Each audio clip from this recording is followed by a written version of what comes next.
Hi viewers, welcome to investment wealth. Sorry అండి, చాలా రోజుల నుంచి వీడియోస్ అయితే అప్లోడ్ చేయలేదు.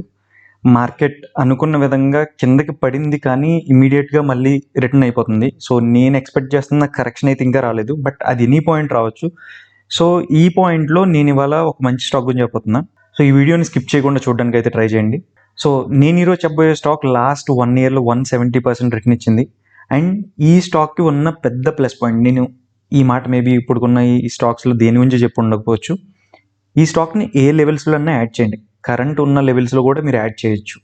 అండ్ ఒకవేళ కిందికి పడితే ప్యానిక్ అవ్వాల్సిన అవసరమే లేదు.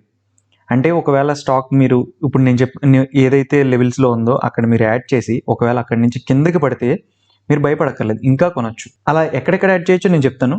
బట్ ఏ లెవెల్ అనేది పట్టించుకోకుండా మీరు పీస్ఫుల్గా ఎక్కడన్నా కొనొచ్చు. అండ్ ఒకవేళ పడినా భయపడకుండా నెక్స్ట్ 10 years ఈ స్టాక్ని హోల్డ్ చేయొచ్చు. జనరల్గా లాంగ్ టర్మ్ స్టాక్స్ అనేవి మనం ఎలా చూస్ చేసుకోవాలంటే, నేను ఈ స్టాక్ని నెక్స్ట్ 10 years ఉంచగలనా? మీకు ఆన్సర్ ఎస్ అయితే అది మీ లాంగ్ టర్మ్ స్టాక్ అవుద్ది. అండ్ నెక్స్ట్ 10 years ఉండబోయే బిజినెస్లో ఈ కంపెనీ సస్టైన్ అవుతుందా లేదా, లేదంటే వీళ్ళు నెక్స్ట్ 10 years రన్ అవ్వబోయే బిజినెస్ సంబంధించిన సెగ్మెంట్లో ఉన్నారా లేదా అనేది మనం చూసుకోవాలి. సో ఆ విధంగా చూసుకుంటే ఈ స్టాక్ అనేది ఫుల్ ఫ్యూచర్ పాయింట్ ఆఫ్ వ్యూలో అసలు one of the excellent stock. So late చేయకుండా అసలు మనం ఈ స్టాక్ ఏంటి అనేది చూద్దాం. కంపెనీ నేమ్ వచ్చేసి Tata power. So Tata group అనగానే తెలుస్తుంది మనకి ఈజీగా ఒక మంచి ఎథికల్ గ్రూప్ అని, వాళ్ళ దాంట్లో మనం ఇన్వెస్ట్ చేయొచ్చు అని ఒక కాన్ఫిడెన్స్ వస్తుంది. సో ఈ టాటా పవర్ గురించి ఎప్పటి నుంచో చెప్దామని అనుకుంటున్నాను, బట్ మార్కెట్ యాజ్ యూజువల్గా నేను చెప్పినట్టు ఒక మంచి కరెక్షన్ అయితే రావట్లేదు. వీళ్ళ ప్రొడక్ట్స్ చూసుకుంటే వీళ్ళు పవర్ సప్లై, ఇప్పుడు మన హౌస్ హోల్డ్, మన ఇంటికి వచ్చే పవర్ సప్లైస్ అంటే డైరెక్ట్గా మన ఇళ్ళకని కాదు. ఇప్పుడు ఫర్ ఎగ్జాంపుల్ ఆంధ్రప్రదేశ్ గవర్నమెంట్ ఉండొచ్చు, లేదా తెలంగాణ గవర్నమెంట్ ఉండొచ్చు, వాళ్ళు మనకి ప్రొవైడ్ చేసే సప్లై వీళ్ళ దగ్గర నుంచి బై చేయొచ్చు. వీళ్ళు ఓన్లీ ఒక స్టేట్ అని కాదు, ఒరిస్సా అని ఇలా చాలా స్టేట్స్కి ప్రొవైడ్ చేస్తున్నారు. అండ్ ఎస్పెషల్లీ దీని గురించి మాట్లాడుకోవాల్సింది ఏంటంటే, ఫ్యూచర్ వచ్చేసి ఎలక్ట్రిక్ వెహికల్స్ అని టాక్ అందరికీ తెలిసిందే. సో ఫ్యూచర్ అంటే ఇమీడియట్గా రాకపోవచ్చు, మేబీ నెక్స్ట్ 2, 3, 4, 5 yearsలో రావచ్చు. మన ఇండియాలో పాపులేషన్ చాలా ఎక్కువ. సో అంత పాపులేషన్కి కార్స్కి ఛార్జింగ్ ప్రొవైడ్ చేయాలంటే అది అంత ఈజీ టాస్క్ కాదు. అలాంటి ఎలక్ట్రిక్ వెహికల్స్కి ఛార్జింగ్ సొల్యూషన్స్ని తయారు చేస్తున్న కంపెనీ టాటా పవర్. అండ్ వీళ్ళు ఆల్రెడీ ఆల్మోస్ట్ అరౌండ్ సమ్ 10,000 ఎన్నో ఛార్జింగ్ స్టేషన్స్ని కూడా చాలా చోట ఇన్స్టాల్ చేశారు. అండ్ వీళ్ళ దగ్గర హ్యూజ్ నెంబర్ ఆఫ్ ఆర్డర్స్ కూడా ఉన్నాయి. ఇవి కాకుండా సోలార్ రూఫ్ టాప్స్, ఇంటి మీదనే కాదు పెద్ద పెద్ద కంపెనీస్ మీద ఆన్ టాప్ సోలార్ రూఫ్స్ని ఇన్స్టాల్ చేస్తారు, సోలార్ ఎనర్జీ ద్వారా ఎలక్ట్రిసిటీ జనరేట్ చేసేలాగా. అండ్ సోలార్ పంప్స్, రైతులకి ఉపయోగపడేలాగా పంప్స్ అనేవి మనకి డైరెక్ట్ సోలార్ నుంచి యూజ్ అయ్యేలాగా సోలార్ పంప్స్. అండ్ ఇలా సోలార్ ఎనర్జీకి సంబంధించిన సెల్స్ అండ్ మాడ్యూల్స్ ఇవన్నీ కూడా. అండ్ దీంతోపాటు పవర్ గ్రిడ్స్, మైక్రో గ్రిడ్స్, చిన్న చిన్న గ్రిడ్స్ అవ్వచ్చు. అండ్ సోలార్ ఆర్వో సిస్టమ్, అంటే కొన్ని హోటల్స్లో మీరు చూస్తూ ఉండొచ్చు హాట్ వాటర్ రావడం, ఇలాంటివన్నీ కూడా పైన సోలార్ ప్యానల్స్ ద్వారా ఇన్స్టాలేషన్ ద్వారా వాటర్ హీటింగ్ కానీ లేదంటే వాటర్ ప్యూరిఫైయింగ్ సిస్టమ్ కానీ అవి కూడా వీళ్ళు చేస్తున్నారు. And home automation system. So home automation solutions ద్వారా వీళ్ళు, ఫర్ ఎగ్జాంపుల్ మన ఇంట్లో ఒక గీజర్ ఉంది, ఆ గీజర్ని మనం ఫోన్ ద్వారా ఆటోమేటిక్గా గీజర్ని ఆన్ చేయొచ్చు, ఆఫ్ చేయొచ్చు. ఇలా ఇంట్లో ఉన్న వివిధ ఎలక్ట్రికల్ ఎక్విప్మెంట్స్ని ఆటోమేషన్ చేసేది కూడా చేస్తున్నారు. సో ఇందులో మెయిన్గా వీళ్ళ ఫ్యూచర్ గ్రోత్ అంతా కూడా ఈవీ ఛార్జింగ్ సైడ్ చాలా ఉంది. అండ్ ఈవెన్ రీసెంట్గా కూడా మీరు చూసి ఉండొచ్చు, ఓన్లీ టాటా కార్స్కే కాదు, వీళ్ళు ఎంజీ హెక్టర్ వీళ్ళు కూడా వాళ్ళ ఎలక్ట్రిక్ ఛార్జింగ్ స్టేషన్స్ కింద టాటా పవర్నే అప్రోచ్ అయ్యారు. Next 10 years or next 1 decade మీరు ధైర్యంగా ఈ స్టాక్ని హోల్డ్ చేయొచ్చు. అది ఇంకా దాని ఫండమెంటల్ అండ్ టెక్నికల్ అనాలిసిస్ క్లియర్గా చూద్దాం. నేను ఈ కంపెనీ ఫండమెంటల్స్ మాట్లాడే ముందు ఒక పాయింట్ చెప్తున్నాను. ఈ ఇయర్లో స్టీల్ డిమాండ్ ఉండడం వల్ల టాటా స్టీల్ కంపెనీ 200 లెవెల్స్ నుంచి 1000, 1200 లెవెల్స్కి ఎంత బాగా రన్ అయిందో అందరికీ తెలిసిందే. ఫర్ ష్యూర్ సమ్ ఇయర్, అంటే రానున్న సంవత్సరాల్లో ఏదో ఒక సంవత్సరంలో టాటా పవర్ కంపెనీ కూడా అలాగే 3, 4, 5 times ఒకే ఇయర్లో రన్ అవుతుంది. ఈ కంపెనీ ఫండమెంటల్ అనాలిసిస్కి వస్తే టాటా పవర్ యొక్క మార్కెట్ క్యాపిటల్ 45,918 crores, అంటే ఇది ఒక లార్జ్ క్యాప్ కంపెనీ అనుకోవచ్చు. బట్ వీళ్ళకి అప్పు వచ్చేసి ఆల్మోస్ట్ మార్కెట్ క్యాపిటల్ ఎంత ఉందో అంత డెప్ట్ ఉంది. మీరు అనుకోవచ్చు ఏంటి ఇప్పుడు దాకా చెప్పిన వీడియోస్లో ఆల్మోస్ట్ డెప్ట్ ఫ్రీ కంపెనీస్ కానీ లేదంటే అప్పు తక్కువ ఉండాలి కంపెనీస్ కన్నారు, బట్ ఇక్కడ మార్కెట్ క్యాపిటల్ అంతా ఈక్వలెంట్గా అప్పు ఉంది. ఎందుకు ఈ కంపెనీ అంటే, టాటా గ్రూప్ చైర్మన్ అయిన ఎన్ చంద్రశేఖరన్ గారు ఈ కంపెనీని నెక్స్ట్ అప్కమింగ్ 2-3 yearsలో డెప్ట్ ఫ్రీ చేస్తాను అంటే అప్పు అనేది లేకుండా చేస్తాము, అది ఒక టార్గెట్ కింద టాటా పవర్ యొక్క CEO చెప్పారు and Tata group chairman Chandrasekaran గారు చెప్పారు. అండ్ నాకు ఎస్పెషల్లీ టాటా చైర్మన్ చంద్రశేఖరన్ గారి స్టెప్స్ మీద చాలా నమ్మకాలు ఉన్నాయి. సో ఆ విధంగా వీళ్ళ డెప్ట్ రిడ్యూస్ అవుతే ఆటోమేటిక్గా ఆల్రెడీ ఈ కంపెనీ ఉండాల్సిన వాల్యుయేషన్ కన్నా చాలా తక్కువ ఉంది. అంటే వీళ్ళ ఫుల్ కెపాసిటీలో లేదు. సో అప్పు రిడ్యూస్ అయితే ఆటోమేటిక్గా వాళ్ళ దగ్గర ఉన్న అప్పుకి ఇంట్రెస్ట్ వీళ్ళు పే చేయక్కర్లేదు కాబట్టి వచ్చిన ప్రాఫిట్స్ అనేవి వీళ్ళ దగ్గర ఎక్కువ ఉంటాయి. సో ఇది వన్ అడ్వాంటేజ్. అండ్ వీళ్ళ దగ్గర ఉన్న బిజినెస్ ఇప్పుడు బాగా గ్రో అవుతుంది, ఫ్యూచర్కి కూడా మంచి ఛాన్స్ ఉంది. సో అప్పు తగ్గి ఒకవేళ ఫ్యూచర్కి కానీ మంచిగా అనుకున్న విధంగా కానీ ఆపర్చునిటీస్ అన్నీ పెరిగితే ఈ కంపెనీ అనేది పక్కా మల్టీబ్యాగర్. ప్రస్తుతానికి అయితే మీరు ఈ డెప్ట్ని నెగ్లిజిబుల్గా చూడండి, అంటే పట్టించుకోవద్దు. బట్ ఇది ఉండే కొద్ది తగ్గిస్తున్నారు. Free cash flow 6,671 crores. So దీన్ని బట్టి మీకు అర్థం అవ్వాలి చాలా ఎక్కువ ఫ్రీ క్యాష్ ఫ్లో జనరేట్ చేయగలరు వీళ్ళు. సో వన్స్ అప్పు తగ్గితే వీళ్ళ దగ్గర చాలా ఫ్రీ క్యాష్ ఫ్లో ఉంటుంది కాబట్టి వీళ్ళు కొత్త సెగ్మెంట్స్లో R&D చేసి కొత్త ప్రొడక్ట్స్ని తీసుకురావడానికి చాలా ఈజీ ఛాన్స్ ఉంటుంది.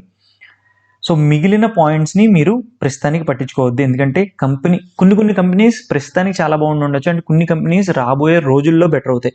సో ఈ కంపెనీ రాబోయే రోజుల్లో బెటర్ అవుతున్న కంపెనీ. సో కంపెనీ యొక్క ప్రాఫిట్ అండ్ లాస్ స్టేట్మెంట్ చూస్తే 2010 నుంచి 2021 వరకు ఒక మంచి సేల్స్ ఇంప్రూవ్మెంట్ అయితే ఉంది. ఒకనొక పాయింట్లో డ్రాప్ అయినప్పటికీ మళ్ళీ ఇప్పుడు కోవిడ్ టైం నుంచి కూడా మంచిగా రికవర్ అయ్యి ఇప్పుడు హైయెస్ట్ పాయింట్లో వాళ్ళ యొక్క సేల్స్ ఉన్నాయి. At the same time net profit ఒకనొక పాయింట్లో కంప్లీట్గా డ్రాప్ అయిపోయినా వాళ్ళు ఇప్పుడు మళ్ళీ బ్యాక్ అయ్యారు.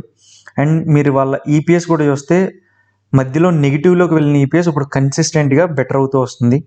అండ్ లాస్ట్ క్వార్టర్ రిజల్ట్ కూడా మంచిగానే వచ్చింది. అండ్ రీసెంట్ టైంలో వీళ్ళ సేల్స్ కూడా చాలా బాగా ఇంప్రూవ్ అవుతున్నాయి.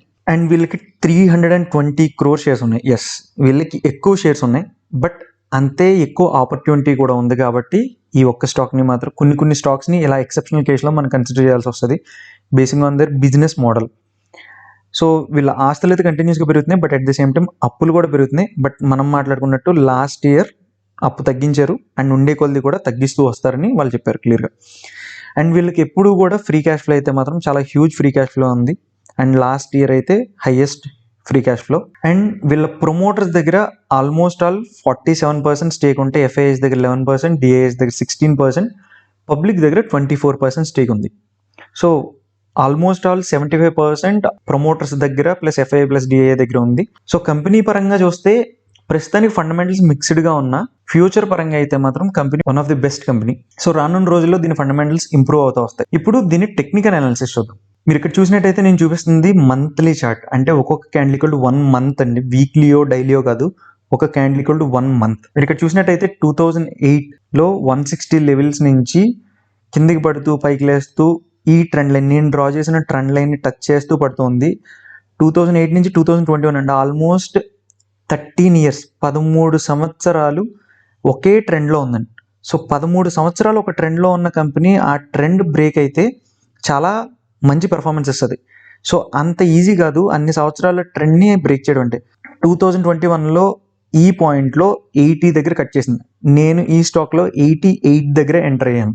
సో ఎప్పుడన్నా ఒక మంచి కరెక్షన్ వస్తే చెప్దాం అనుకుంటున్నాను, బట్ ఈ స్టాక్లో రావట్లేదు. సో నేను 88 దగ్గర ఎంటర్ అయ్యాను. ప్రెసెంట్ ఈ రోజు క్లోజ్ అయ్యే టైంకి ఈ స్టాక్ వాల్యూ 143 ఉంది.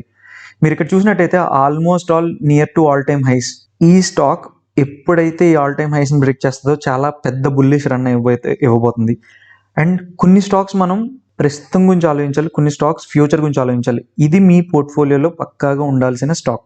ఒకవేళ మార్కెట్ మళ్ళీ కోవిడ్ లాంటి క్రాష్ వచ్చి ఒకవేళ కిందకి పడిపోయినా కూడా మీరు భయపడక్కర్లేదు. ఈ స్టాక్ని at any point of level, even మళ్ళీ 80sకి వచ్చినా సరే మీరు ధైర్యంగా యాడ్ చేయొచ్చు.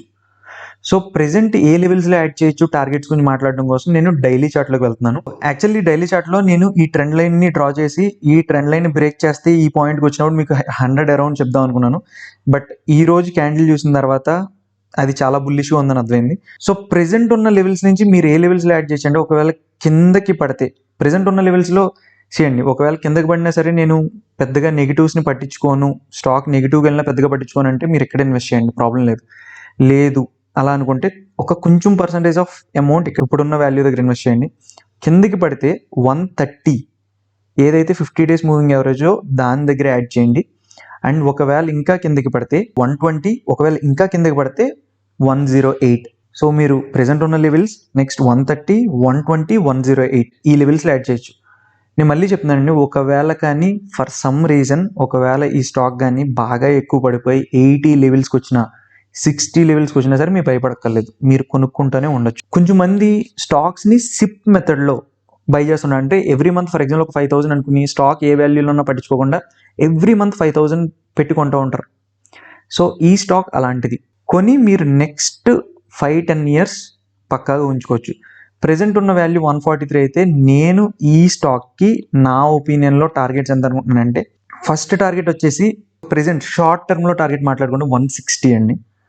బట్ లాంగ్ టర్మ్ టార్గెట్స్ మాట్లాడుకుంటే 200, 300, 400 అండ్ 500 అండి. సో ఈ స్టాక్ లాంగ్ టర్మ్లో నేనైతే ఇప్పుడున్న 140 లెవెల్స్ నుంచి 500 లెవెల్కి అయితే వెళ్తుంది అనుకున్నాను. నేను మళ్ళీ చెప్తున్నాను, నేను పర్సనల్గా అయితే ఈ స్టాక్ని హోల్డ్ చేస్తున్నా. Entry point 88. నేను పక్కాగా మీకు ఈ stock entry point and exit point అన్నీ మీకు చూపిస్తాను. నేనైతే ఈ స్టాక్ని ఎంత లేదన్నా 300 to 400 బిలో అయితే అమ్మేదే లేదు. సో ఇదండి ఈ స్టాక్ మీద నా వ్యూ. సో నేనేదో చెప్పాను, మీరు బై చేయక్కర్లేదు. ఇది నా ఫ్యూచర్ పాయింట్ ఆఫ్ వ్యూ మీద నేను చెప్తున్నా. ఒకవేళ మీకు నచ్చితే మీ ఓన్ అనాలిసిస్ చేయండి. ఒకవేళ అప్పుడు మీకు నచ్చి ఇన్వెస్ట్ చేయాలనిపిస్తే ఇన్వెస్ట్ చేయండి. అంతేగాని ఇది నా బై రికమెండేషన్ అయితే భావించద్దు. నా ఒపీనియన్లో ఇలాంటి స్టాక్ని పర్ఫెక్ట్ లాంగ్ టర్మ్ స్టాక్ అంటాము అని చెప్తున్నాను అంతే. Hope you like the video అండి. ఒకవేళ మీకు ఈ వీడియో నచ్చితే ప్లీజ్ లైక్ చేయండి, షేర్ చేయండి, సబ్స్క్రైబ్ చేయండి. అండ్ ఆల్మోస్ట్ 1000 సబ్స్క్రైబర్ దగ్గరికి వెళ్తున్నాము. సో ప్లీజ్ 1000 సబ్స్క్రైబర్స్ రీచ్ అయ్యేలా చేయండి. అండ్ మీ ఫ్రెండ్స్ అందరికీ కూడా ఈ ఛానల్ని షేర్ చేసి తెలిసేలా చేయండి. Thank you.